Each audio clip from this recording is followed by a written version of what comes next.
Oke, sekarang kita akan melakukan impor dan ekspor barang dari file Excel.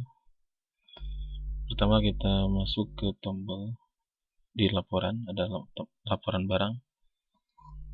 Kita sekarang akan melakukan ekspor data dari database ke file Excel seperti ini.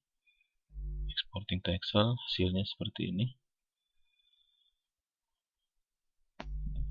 Lalu kemudian kita akan melakukan impor dari file Excel yang ada.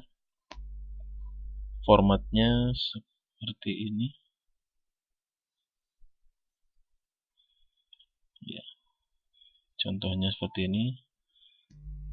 Nama satuan ini formatnya harus fix, susunannya seperti ini. Kita akan melakukan impor.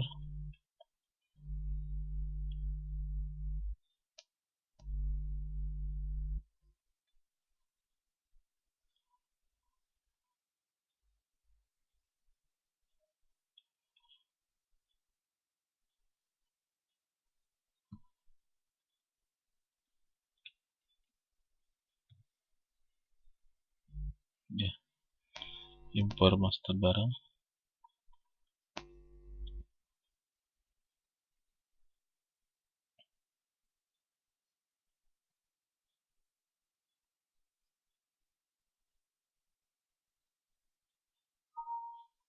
Oke, selesai.